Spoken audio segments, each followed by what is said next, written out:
The wolf's howl split the dawn air like a blade through cloth. Sarah pressed her back against the splintered barn wall, one hand clutching her swollen belly, the other gripping the pitchfork so hard her knuckles went white. The gray wolf stood 15 feet away, head thrown back, throat trembling with that terrible sound. Not a hunting call, not a warning, something else, something that made her skin crawl. The animal's yellow eyes locked onto hers when it finished, and then it howled again, louder, more desperate. Sarah could see foam at its mouth, its ribs showing through matted fur. Behind her, she heard the thunder of hooves. Tom was riding hard from the north pasture, but the wolf wasn't backing away. It was moving closer now, one slow step at a time, still howling, still staring at her belly. And that's when Sarah noticed something that made her blood run cold. The wolf's front paw was caught in a rusted bear trap, bone showing through torn flesh, and it was dragging something behind it through the dirt. Something small, something wrapped in cloth. What I'm about to tell you today happened on a spring morning that started like any other. But first I need to know, where are you listening from? Drop it in the comments below. I love knowing which part of the country you're joining me from today. 3 weeks earlier, Sarah had felt the first real kick. She was standing at the window of their small ranch house, watching Tom mend the fence along the eastern pasture. The sun was setting behind the mountains, painting everything orange and gold. When the baby moved inside her, she placed both hands on her belly and smiled. It was the first time in months she'd felt something other than fear. The first time she'd let herself believe this child might actually make it into the world. Tom looked up from his work and waved. Even from that distance, she could see his grin. He dropped the hammer and started walking toward the house, that long, easy stride she'd fallen in love with 7 years ago. Sarah turned from the window and checked the stew on the stove. Rabbit and potatoes, same as always. Their life was simple, sometimes too simple, but it was theirs. And in 2 months, God willing, there would be 3 of them. That night, Tom sat beside her on the porch, his hand resting gently on her stomach. The stars were coming out, bright and cold. He didn't say much, never did, but his presence was enough. Sarah leaned her head against his shoulder and closed her eyes. She could hear the cattle settling down for the night, the wind moving through the grass, the distant yip of coyotes. Normal sounds, safe sounds. "You think it's a boy or a girl?" Tom finally asked, his voice soft. Sarah opened her eyes and looked up at the sky. She'd been wondering the same thing for weeks. "Does it matter?" she replied. Tom was quiet for a moment, then squeezed her hand. "Not one bit," he said, "long as it has your eyes." Sarah felt tears prick at her eyes, but she blinked them away. She'd cried too much already over the 2 babies they'd lost before this one. The next morning, Tom rode out before dawn to check the northern fence line. There'd been reports of wolves in the area, coming down from the mountains, hungry after a hard winter. Old Miller had lost 3 calves the week before. The Johnsons had found one of their goats torn apart, barely recognizable. Tom had loaded his rifle and told Sarah to stay close to the house. She'd nodded, trying not to let him see how scared she was. Sarah spent the morning doing laundry, her back aching with every twist and scrub. The baby was sitting low now, pressing on everything. Doc Morrison had told her to rest more, but there was always work to be done. The chickens needed feeding. The garden needed watering. Life on a ranch didn't stop just because you were 8 months pregnant. She hung the wet clothes on the line, feeling the sun warm on her face. That's when she heard it. A sound that didn't belong. Not quite a howl, not quite a bark, something in between. Sarah turned toward the tree line beyond the barn, shielding her eyes from the sun. Nothing moved. She stood there for a long moment listening. The chickens had gone quiet. Even the wind seemed to hold its breath. Then the sound came again, closer this time. Sarah's hand went to her belly instinctively. She walked quickly to the house, her heart starting to pound. Tom had taken the rifle, but there was a shotgun above the door. She'd never fired it, never needed to. But she knew how. Tom had made sure of that. Sarah reached the porch steps and glanced back over her shoulder. Still nothing. Maybe she'd imagined it. Maybe it was just her nerves, wound tight as fence wire. Inside, Sarah poured herself water from the pitcher and sat at the table. Her hands were shaking. She hated being alone out here, especially now. The nearest neighbor was 5 miles east. The town was 8 miles south. If something happened, if the baby came early, or if there was trouble, She'd have to handle it herself, at least until Tom got back. She pressed her palm against her belly and felt the baby shift. The afternoon dragged by. Sarah tried to keep busy, tried not to look out the window every few minutes. She kneaded dough for bread, her arms working mechanically. She swept the floor. She checked the stew that had been simmering since morning. But her mind kept drifting back to that sound. That strange, desperate sound from the trees. Animals didn't usually come so close to the house during daylight. When the sun started dropping toward the horizon, Sarah began to worry. Tom should have been back by now. The northern fence wasn't that far. Even if he'd had to make repairs, he should have returned hours ago. She stood on the porch, watching the trail that led up from the valley. Empty. Nothing but grass and wind and gathering shadows.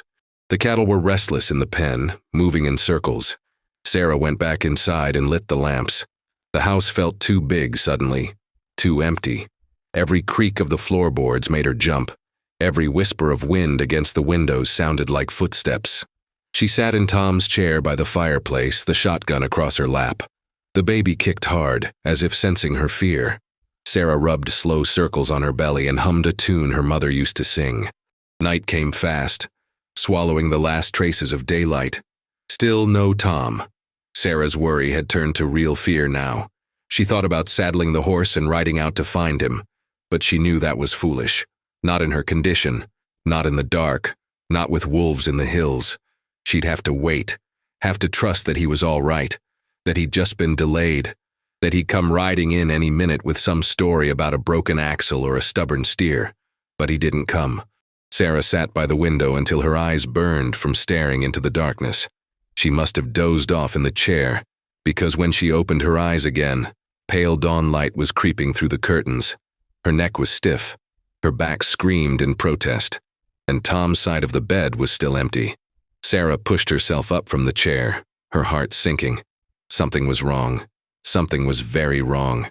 She pulled on her boots and her heavy coat, moving as fast as her swollen body would allow. The shotgun felt heavier than it should. Outside, the morning air was cold and damp with dew. The chickens were already making noise in their coop. The cattle were pressed against the far side of their pen, all facing the same direction, toward the barn. Sarah's breath caught in her throat. She moved slowly across the yard, every sense alert. The grass was wet and left dark tracks from her boots. When she rounded the corner of the barn, she stopped. There were prints in the mud. Large prints. Canine, but bigger than any dog. Wolf tracks, and they led right up to the barn door, which stood slightly ajar. Sarah raised the shotgun, her finger near the trigger. "Tom!" she called out, her voice cracking. No answer. Just the sound of something moving inside the barn. Something breathing. Sarah's whole body tensed. She wanted to run back to the house, lock herself inside, wait for Tom. But what if Tom was in there? What if he needed help? She took a step closer, then another. The barn door creaked as she pushed it wider with her boot. The interior was dark except for thin streams of light coming through gaps in the walls. Dust motes danced in the air. Sarah's eyes adjusted slowly. She could make out the shapes of hay bales, tools hanging on hooks, the old wagon they never used anymore. And then she saw the blood. Not much, just a smear on the dirt floor, leading deeper into the barn. Her stomach lurched. "Tom!" she called again, louder this time. Something moved in the back corner. Sarah swung the shotgun toward the sound. Her finger tightened on the trigger. The breathing sound came again, ragged and wet. Not human. She took another step forward, and that's when she saw it. The wolf. It was lying on its side behind a hay bale, panting heavily. Even in the dim light, Sarah could see its ribs, its matted fur, the wild look in its yellow eyes. But the wolf wasn't threatening her. It wasn't growling or baring its teeth. It was just lying there, watching her with an intensity that made her skin prickle. And then Sarah noticed the rope. There was a rope around the wolf's neck, frayed and old, like it had been tied up and broken free. This wasn't a wild animal, or at least, it hadn't always been. Someone had owned this wolf once. Sarah kept the shotgun trained on the animal, but her mind was racing. Where was Tom? Whose wolf was this? Why was it here? The creature's tongue lolled out, pink and dry. It was panting harder now, sides heaving. Sarah could see foam at the corners of its mouth, sick. The wolf was sick.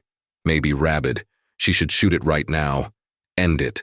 But something stopped her. Something in those eyes.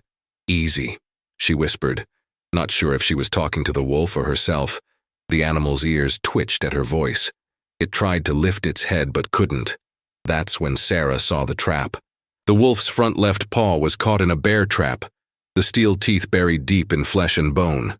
Blood had pooled beneath it, dark and thick. The wolf must have dragged itself here, trailing that trap behind it. Must have been caught for days, maybe longer. Sarah lowered the shotgun slightly. She knew she should put the animal out of its misery. It was the merciful thing to do. But she couldn't. Not yet. Not until she found Tom. She backed slowly toward the barn door, keeping her eyes on the wolf. It watched her go but didn't move. Couldn't move. Sarah stepped back out into the morning light, her mind spinning with questions she couldn't answer. She was halfway to the house when she heard the hoofbeats. Tom came riding hard over the rise, his horse lathered with sweat. Relief flooded through Sarah so fast it made her dizzy. She ran toward him as best she could, one hand on her belly, the other still gripping the shotgun. Tom dismounted before his horse had fully stopped and caught her in his arms. "Where were you?" Sarah gasped against his chest. Tom held her tight, his heart pounding against her ear. "Horse threw a shoe," he said. "Had to walk him back halfway. Been traveling all night." He pulled back to look at her face, concern creasing his brow. "What's wrong? What happened?" Sarah turned and pointed toward the barn. "There's a wolf," she said. "In the barn, caught in a trap. It's dying, Tom." Tom's expression shifted from concern to alarm. He grabbed his rifle from the saddle and started toward the barn. Sarah followed, slower now, exhaustion catching up with her. By the time she reached the barn door, Tom was already inside, standing over the wolf. He had his rifle raised, finger on the trigger. But he wasn't shooting. He was just standing there, staring down at the animal. "What is it?" Sarah asked from the doorway. Tom didn't answer right away. He crouched down slowly, keeping the rifle pointed at the wolf's head. The animal's breathing had gotten worse. Its eyes were glazed now, unfocused. Tom reached out carefully and touched the rope around its neck. He examined it for a long moment, then looked up at Sarah with an expression she'd never seen before. "This is Dutch's wolf," Tom said quietly. Sarah's blood went cold. Dutch Peterson, their nearest neighbor to the north. They hadn't seen Dutch in over a month. Not since he'd stopped by asking if they'd seen his missing livestock. He'd mentioned his wolf dog then, a half-wild thing he'd raised from a pup. Said it had run off during a storm, but that had been weeks ago. Tom stood up slowly. "Sarah," he said, his voice strange. "Go back to the house." She didn't move. "Tom, what's wrong?" He turned to face her, and she could see something dark in his eyes. Fear, maybe, or recognition. "The trap," he said. "It's one of Dutch's traps. I'd know that ironwork anywhere, and look." He pointed to something Sarah hadn't noticed before. There was a piece of cloth caught in the wolf's teeth. Blue cloth, worn denim, the kind Dutch always wore. Sarah's hand went to her mouth. "You think something happened to him?" Tom didn't answer. He was looking at the blood on the barn floor again, following its trail with his eyes. It didn't just lead to where the wolf was lying. It led from the back wall, where there was a gap in the boards, big enough for an animal to squeeze through, big enough for a wolf dragging a trap to pull itself inside. Tom walked to the gap and peered through it. What he saw made him go rigid. Sarah watched him stand there for a long moment, perfectly still. Then he turned around slowly. His face had gone white as chalk. "Sarah," he said, his voice barely above a whisper. "Go to the house, right now, get inside and lock the door." The fear in his voice terrified her more than anything else that had happened. "What did you see?" she asked. But Tom was already moving toward her, taking her arm, pulling her out of the barn. "Just go," he said urgently. "I need to ride to town. I need to get the sheriff." Sarah's mind was reeling. "Tom, you're scaring me. What did you see out there?" Tom stopped at the house and made her go inside. He checked the shotgun, made sure it was loaded, and pressed it into her hands. "Don't open this door for anyone but me or the sheriff. You understand? Anyone." His eyes were wild now, darting toward the barn and back. Sarah grabbed his arm. "Tell me what's happening." Tom looked at her for a long moment, and she could see him struggling with whether to say it. Finally, he leaned in close and whispered, There's a body behind the barn, Sarah. In the grass. What's left of one, anyway. Sarah's knees went weak. Tom caught her, helped her to a chair. I think Dutch is dead, he said, and I think that wolf was trying to bring him home. Tom rode out fast, his horse kicking up dust that hung in the still morning air. Sarah watched from the window until he disappeared over the ridge. Then she locked the door like he'd told her. Her hands wouldn't stop shaking. She set the shotgun on the table and poured herself water, but couldn't drink it. Dutch Peterson was dead, behind their barn, and that wolf had dragged itself here, injured and dying, for a reason she couldn't understand. Animals didn't do that, did they? The baby kicked hard, and Sarah winced. She moved to the bedroom and sat on the edge of the bed, trying to calm her racing heart. It wasn't good for the baby, all this stress. Doc Morrison had warned her about that. But how was she supposed to stay calm when there was a dead man 20 yards from her house? When a half-wild wolf was dying in her barn? When everything about this morning felt wrong in a way she couldn't name? She must have sat there for an hour before she heard it again. That sound. That terrible howling from the barn. Louder now, more desperate. Sarah stood up and moved to the window. She could see the barn door from here, still hanging open like a dark mouth. The wolf was calling out. But calling to what? To whom? Sarah pressed her forehead against the cool glass and closed her eyes. Against every instinct screaming at her to stay inside, Sarah found herself walking to the door. She picked up the shotgun, checked it again, and stepped out onto the porch. The sun was higher now, warming the air. Everything looked so normal. The chickens scratching in their yard, the cattle grazing peacefully, the mountains rising blue and solid in the distance. But normal was a lie now. Normal had been shattered the moment Tom found that body. Sarah walked slowly toward the barn, her boots crunching on gravel. The howling had stopped. Now there was just silence, which somehow felt worse. She reached the door and peered inside.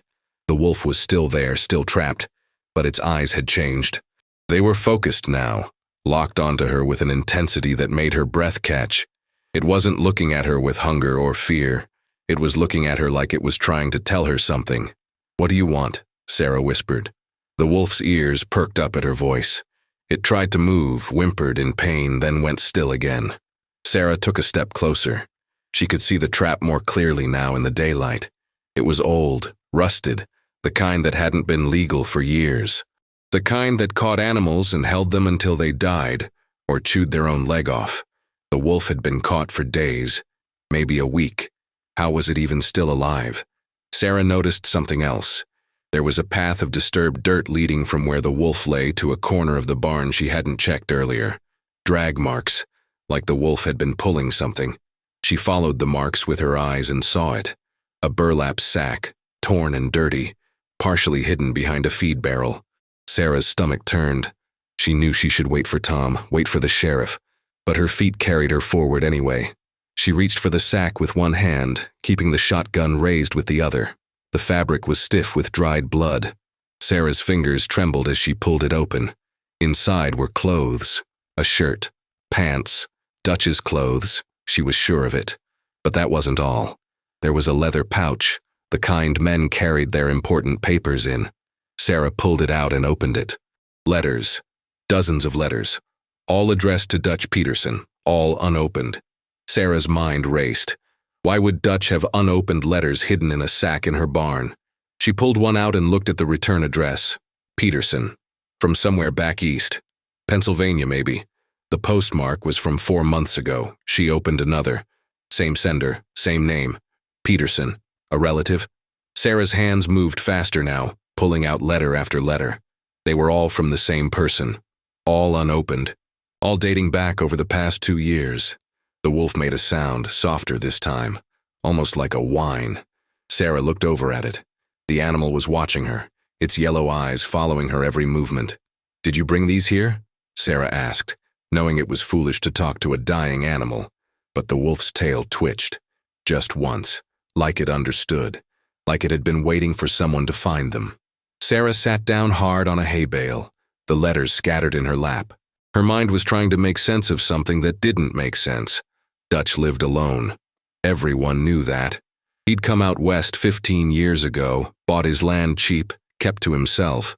He was friendly enough when you saw him in town, but he never talked about family. Never mentioned anyone back east. And now he was dead, and his wolf had dragged a sack of unopened letters to her barn. She picked up one of the letters and held it to the light. The paper was thick, expensive. Not the kind you bought at the general store. She turned it over in her hands, debating. It felt wrong to open someone else's mail, especially a dead man's mail. But Dutch didn't need privacy anymore. And maybe these letters would explain what happened to him. Maybe they'd explain why his wolf had come here. Sarah's fingers trembled as she broke the seal. The letter was dated 6 months ago. The handwriting was careful, feminine. She began to read, "Dear brother, I am writing to you once more, though I know you will not read this any more than you read my other letters. Mother passed in September. She asked for you at the end, asked why you never came home. I did not know what to tell her." Sarah's throat tightened. She picked up another letter, older. "Dear brother, Father's farm is failing. We need your help. I know there was anger between you, but that was so long ago. Please write back. Please tell me you're alive." Another letter. "Dear brother, I am sending you money for the train fare. Please come home. Elizabeth is sick, and the doctors say there is nothing more they can do. She is only 8 years old. She asks about her uncle every day." Letter after letter, all from Dutch's sister, all begging him to come home, to write back, to acknowledge her existence. Sarah's eyes burned with tears. She could picture it now. Dutch out here, alone, receiving these letters year after year. Too proud or too hurt or too stubborn to open them. Too broken by whatever had driven him west to face his past. And then something had happened. Something that killed him and left his loyal wolf to guard his secrets. Sarah gathered the letters carefully and stood up. She needed to show these to Tom, to the sheriff. They needed to know Dutch had family back east. Someone who needed to be told he was dead. Someone who'd been trying to reach him for years. She turned toward the barn door, and that's when she saw him. A man standing in the doorway, backlit by the sun. Not Tom. Someone taller, broader.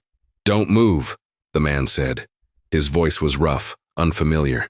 Sarah's hand tightened on the shotgun, but it was pointed at the ground. She'd been careless. Let her guard down. The man stepped into the barn and she could see him better now. He was maybe 40 with a thick beard and cold eyes. He was wearing a star on his chest, deputy's badge. But Sarah didn't recognize him, didn't know him from town. "Who are you?" Sarah asked, trying to keep her voice steady.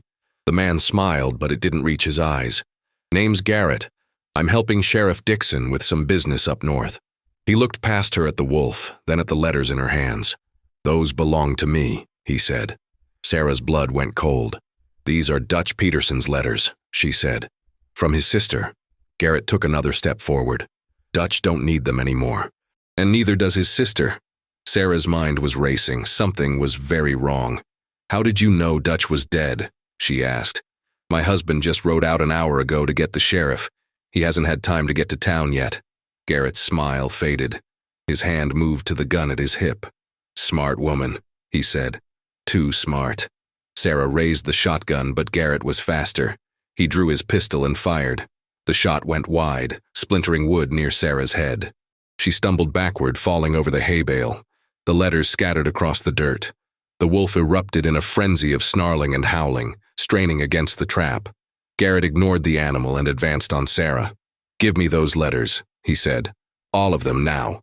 Sarah scrambled backward on her hands, her pregnant belly making her clumsy. "Why?" she gasped. "What's in them?" Garrett's face darkened. "Nothing that concerns you. Dutch was supposed to stay quiet, was supposed to take his secrets to the grave, but he got soft. Started thinking about going back east. Started talking to people in town about selling his land." He kicked at the letters on the ground. These would have proved he had family, had heirs, would have complicated everything. Sarah's mind clicked into place. "You killed him," she breathed. "You killed Dutch for his land." Garrett shrugged.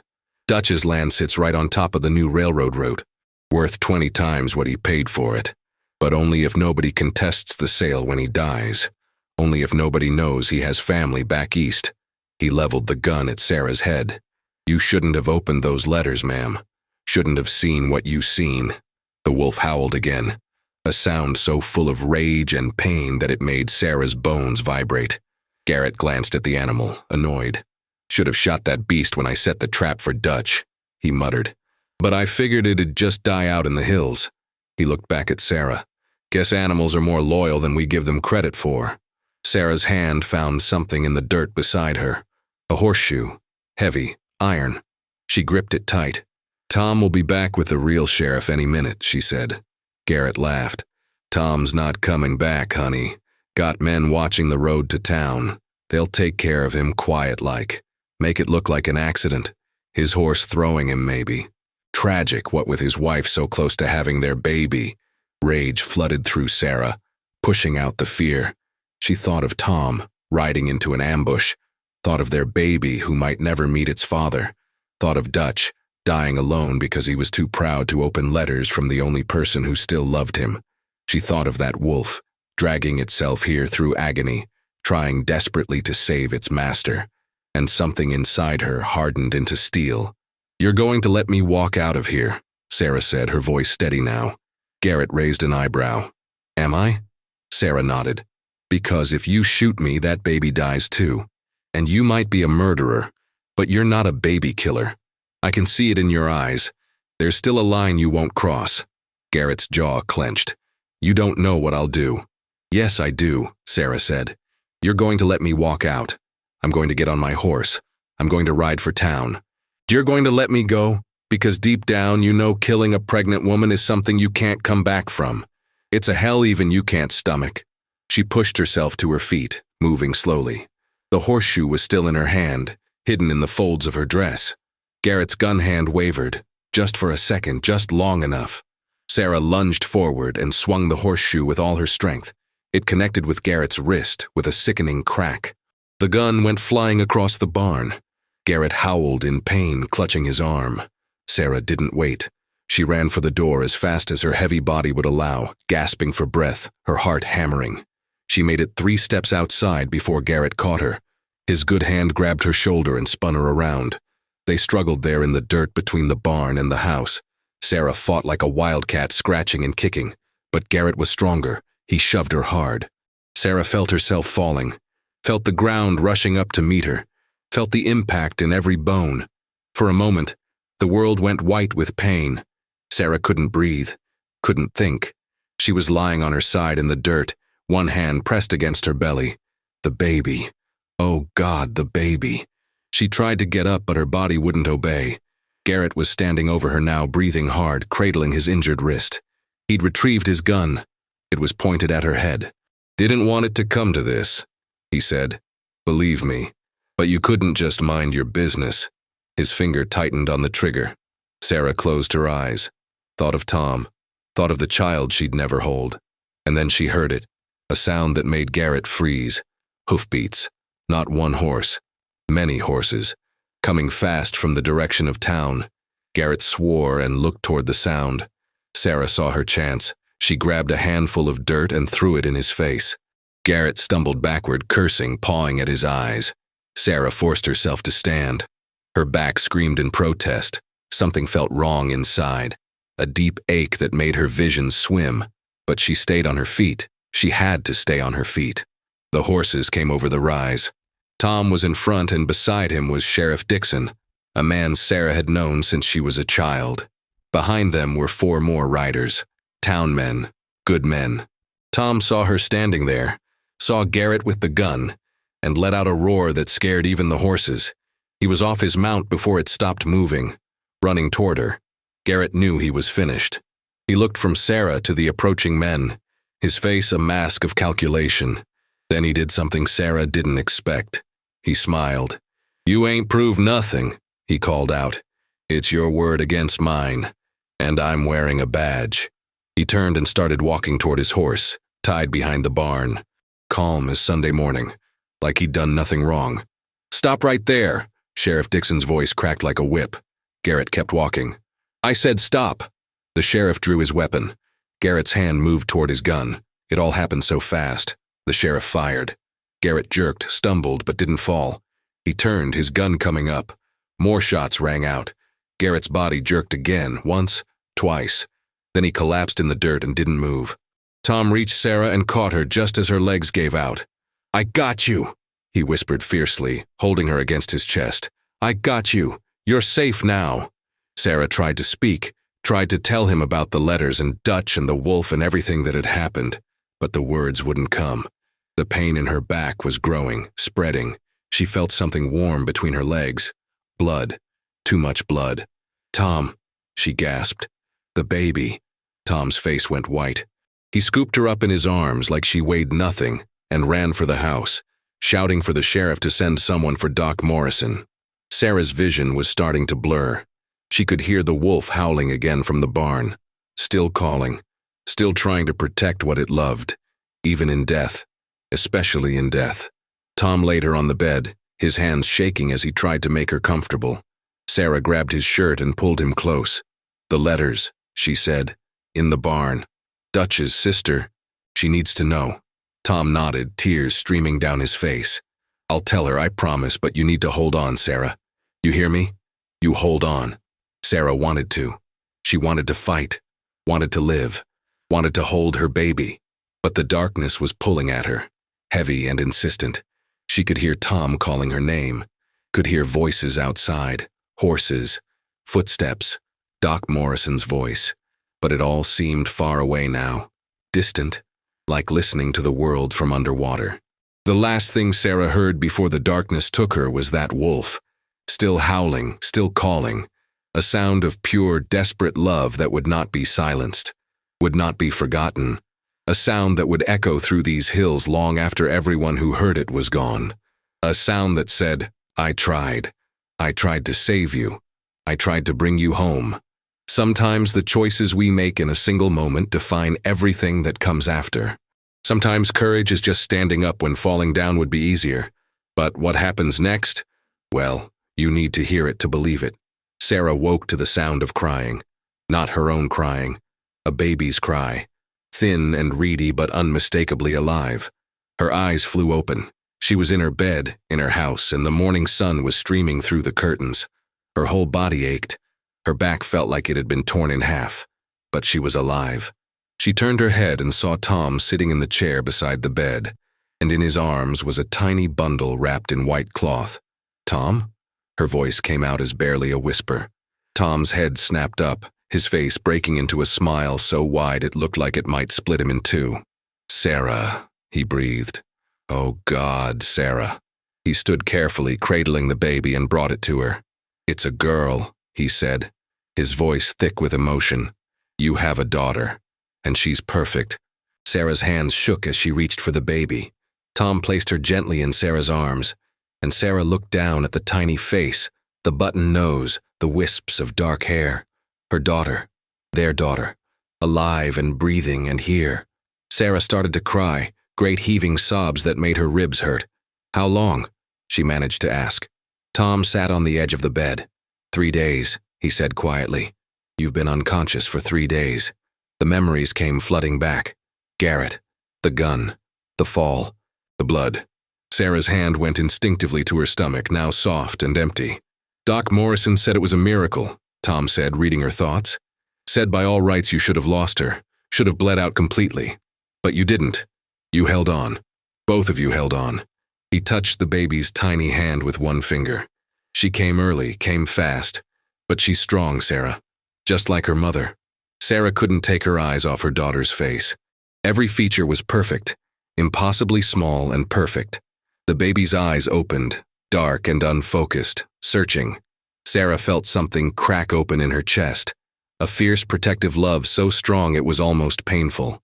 "What happened?" she asked Tom. "After I passed out, what happened to Garrett?" Tom's face darkened. "He's dead. Sheriff shot him when he tried to draw. Turns out Garrett wasn't a real deputy at all. He'd stolen that badge off a lawman he killed in Colorado. Had 2 other men working with him, waiting on the road to town. Sheriff rounded them up the same day." He paused, jaw clenching. They confessed everything. How they'd been watching Dutch for months.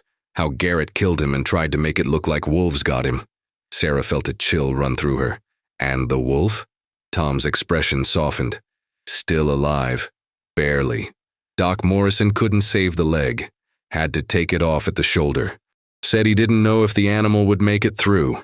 He looked toward the window. But that wolf is tougher than any creature I've ever seen. Been 3 days and it's still fighting. Still won't let anyone near it except me. Won't eat, won't drink. Just lies there in the barn watching the door. Sarah's throat tightened. Waiting for Dutch, she whispered. Tom nodded. I think so. I think it doesn't understand he's gone. Sarah looked down at her daughter again, at this tiny life that had fought so hard to be born. Take me to it, she said. Tom shook his head. Sarah, you can't. You need to rest. Doc said. I don't care what Doc said, Sarah interrupted. That wolf saved my life, saved our daughter's life. If it hadn't brought those letters to our barn, we never would have known about Garrett. We never would have known Dutch had family. Take me to it, Tom. Tom wanted to argue, but he knew better. He helped Sarah out of bed slowly, one arm around her waist. Every movement sent pain shooting through her body, but she gritted her teeth and kept moving. She wrapped the baby against her chest with a blanket, holding her close. Together they walked out of the house and across the yard toward the barn. Sarah could hear the chickens, the cattle, the normal sounds of morning. But underneath it all, she could hear something else. Labored breathing, coming from inside the barn. Tom pushed open the door and helped Sarah inside. The wolf was lying in the same corner where she'd first seen it, but it looked different now. Smaller, weaker. Its left front leg was gone, wrapped in bandages that were stained with blood and yellow fluid. The animal's ribs showed stark beneath its matted fur. Its eyes were dull, glazed with fever and pain. But when those eyes landed on Sarah, something changed. The wolf's ears perked up. Its tail twitched, just once. Sarah knelt down slowly, painfully, until she was level with the animal. The wolf watched her approach but didn't growl, didn't bare its teeth. Sarah could see the intelligence in those yellow eyes, the awareness. This was no mindless beast. This was a creature that had loved and lost. A creature that had fought against impossible odds to complete one final mission, to bring its master home, to protect what mattered. I know, Sarah whispered to the wolf. I know what you tried to do. And it worked. Dutch's sister knows now. She's coming to take him home, to bury him with his family. The wolf's ears flattened against its head. A soft whine escaped its throat. Sarah reached out slowly and placed her hand on the animal's head. The fur was rough and dirty beneath her palm. The wolf's whole body trembled at her touch. You did good, Sarah said, her voice breaking. You were loyal to the end. You were brave. You saved us. You saved my baby. She looked down at her daughter, sleeping peacefully against her chest. I'm going to name her Grace, she said, because that's what this is. Grace, a second chance, for all of us. The wolf's breathing was getting shallower now, more labored. Sarah could feel it slipping away beneath her hand. Tom knelt beside her, his hand on her shoulder. They sat there together, the three of them and the dying wolf, in the quiet barn with dust motes dancing in shafts of sunlight. Sarah kept her hand on the animal's head, kept whispering to it, telling it everything, about how they found Dutch's body, about how Sheriff Dixon had wired Dutch's sister back east, about how she was coming with her family to claim Dutch's land and start over somewhere without so much grief. She asked about you, Sarah said softly. In her telegram, Dutch's sister, she asked if there was a gray wolf, said Dutch wrote her about it once, years ago, said it was the only thing he loved out here. Sarah's tears fell onto the wolf's fur. She wants to take you back east with her, wants to take care of you, give you a home. You just have to hold on a little longer. Can you do that? Can you hold on? But even as she said it, Sarah knew the answer. The wolf had held on as long as it could. It had fought with everything it had. But there was nothing left to fight for now. Dutch was gone. The letters had been found. Justice had been served. The wolf's mission was complete. Sarah could feel the animal's heartbeat slowing beneath her palm, could feel the life draining out of it like water through sand. The wolf's eyes found Sarah's one last time, and in that look, Sarah saw something that made her breath catch. Not pain, not fear, peace. The wolf knew it was over, knew it could rest now. It had been faithful to the end. It had loved completely, and that was enough. That was everything.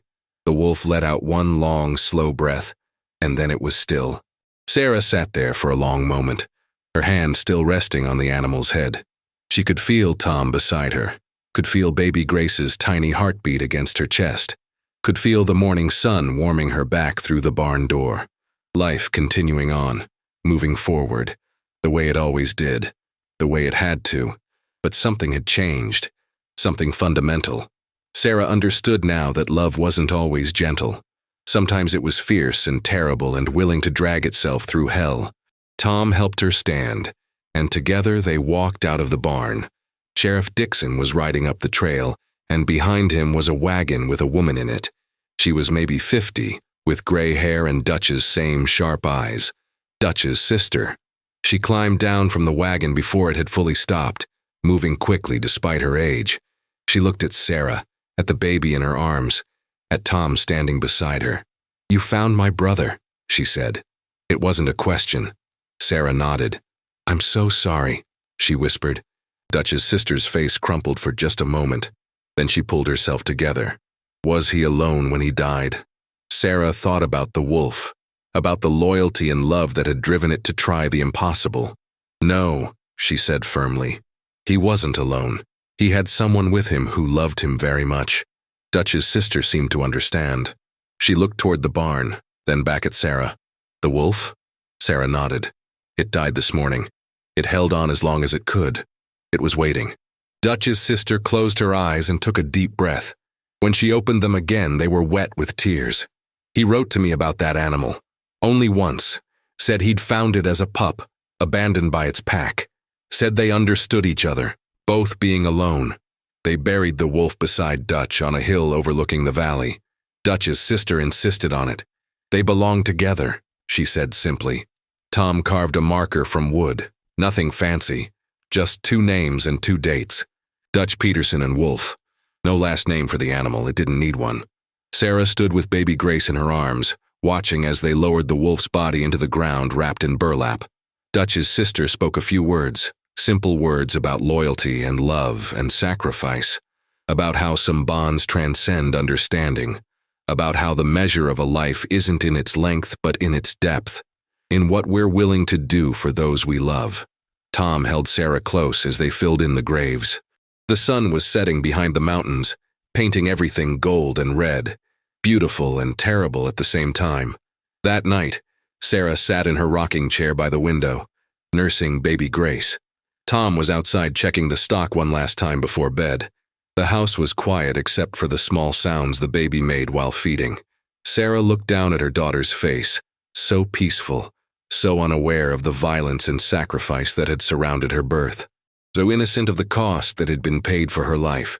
Sarah thought about Dutch, who'd been too proud or too hurt to open his sister's letters, about all the years he'd spent alone when he could have been surrounded by family, about the wolf who'd loved him anyway, unconditionally, without judgment or expectation, about Garrett, who'd killed for money and land and greed, about the thin line between living and dying, about how quickly everything could change. She thought about that moment in the barn when Garrett's gun had been pointed at her head, about how she'd been ready to die if it meant protecting her child, about how the wolf had felt the same way about Dutch, about how love, real love, demanded everything. Your comfort, your pride, your safety, sometimes your life, and how that was the point. That was what made it matter. Grace finished nursing and Sarah lifted her to her shoulder, patting her back gently. The baby let out a small burp, and Sarah smiled despite the tears on her cheeks. Tom came in, bringing the smell of night air and horses with him. He locked the door, checked the windows, did all the small rituals that made a house safe. Then he came and sat beside Sarah, looking down at their daughter. "Dutch's sister is leaving tomorrow," Tom said quietly, taking his body back east. "She asked if we wanted anything from his place before she sells it." Sarah thought for a moment. "The letters," she said. "I want her to have all the letters, every single one, even the ones he never opened, especially the ones he never opened." Tom nodded. "I'll make sure she gets them." They sat in comfortable silence for a while, the 3 of them, a family. Sarah thought about how close she'd come to losing this moment, this peace, this love, about how the wolf had given everything to protect something it believed in, about how that sacrifice had rippled outward, saving not just her life but Grace's, about how sometimes the smallest acts of loyalty could change everything. "Do you think Dutch knew?" Sarah asked suddenly. Tom looked at her. "Knew what?" Sarah shifted Grace in her arms. "How much that wolf loved him. Do you think he knew?" Tom considered this for a long moment. "I think he must have," he said finally. "I think when you're that alone, you know who your real friends are. And I think that's why he never sent the wolf away. Why he kept it even when it was half wild and dangerous. Because he knew." Sarah looked out the window at the dark mountains. Somewhere out there, on a hill she couldn't see, a man and his wolf were sleeping side by side in the earth. Together in death the way they'd been in life. Loyal to the end, faithful beyond reason. And she thought maybe that was the whole point of living. Not to die having never been hurt or disappointed or betrayed, but to love something so completely that you'd walk through fire for it, that you'd drag yourself bleeding across miles of rough country just to protect it one more time. "I'm going to tell her," Sarah said. Tom looked at her questioningly. "Grace," Sarah clarified, looking down at her daughter, "when she's old enough to understand, I'm going to tell her about the wolf, about Dutch, about what happened here. I'm going to make sure she knows that she's alive because a dying animal refused to give up, because loyalty and love are real things, powerful things, things worth fighting for." Tom reached over and took Sarah's hand. "She'll be proud," he said. "When she's old enough, she'll be proud to carry that story." Sarah nodded, but she was already thinking ahead, thinking about all the stories Grace would need to hear as she grew, about right and wrong, about courage and cowardice, about how the world wasn't simple, wasn't clean, wasn't easy, but it was worth protecting anyway, worth fighting for, worth bleeding for. Baby Grace stirred in Sarah's arms, making small sleeping sounds. Her tiny fist opened and closed. Her face scrunched up, then relaxed. She had no idea how wanted she was, how fought for, how many lives had intersected and collided to bring her safely into this world. But someday she would know. Someday Sarah would sit her down and tell her everything. And maybe if they were lucky, Grace would understand that love wasn't just the soft moments. It was also the hard ones, the impossible ones, the moments when giving up would be easier but you keep going anyway. Tom stood and stretched. "We should get some rest," he said. "Dawn comes early." But Sarah wasn't ready to move yet. She wanted to sit here a while longer, holding her daughter, feeling the weight and warmth of her, remembering, honoring. The wolf had taught her something in its dying, that faithfulness wasn't conditional, that loyalty didn't end when things got hard, that love meant showing up even when you were broken and bleeding and the world said to quit. "Tom," Sarah said as he headed toward the bedroom. He turned back. "Yeah?" Sarah looked at him. This man who'd ridden through the night to save her, who'd held her together when she was falling apart, who'd put their life first always, without question, without hesitation. "Thank you," she said simply. Tom smiled, that slow, easy smile that had won her heart 7 years ago. "Nothing to thank me for," he said. "We're family. It's what we do." After he left, Sarah sat alone with Grace in the darkness. Outside, she could hear the wind moving through the grass, the cattle shifting in their sleep, an owl calling from the tree line, normal sounds, safe sounds, the sounds of a life continuing on. She looked down at her daughter one more time, at this perfect tiny person who had no idea yet how much she was loved, how fiercely protected, how deeply wanted. "Your name is Grace," Sarah whispered, "because you are Grace, a gift we didn't earn, a second chance we didn't deserve. You're here because good people fought for you, because a lonely man loved an animal that loved him back, because sometimes the world gives us more than we have any right to expect." She kissed her daughter's forehead softly. "And I promise you this, baby girl. I promise I'll spend every day making sure you know what that means, what it cost, what it's worth." The moon rose higher, silver and cold. Somewhere out on that hill, 2 graves lay side by side in the darkness. A man who'd learned too late the cost of pride, an animal who'd known nothing but loyalty, 2 lives that had intersected with Sarah's in the most unexpected way, 2 deaths that had given life. And Sarah understood now that this was how grace worked. Not gentle, not easy, but transformative. coming to you through the most unlikely messengers, asking you to see the sacred in the savage, the holy in the hurt. She stood slowly, carefully, her body still aching but healing. She carried Grace to the bedroom where Tom was already half asleep.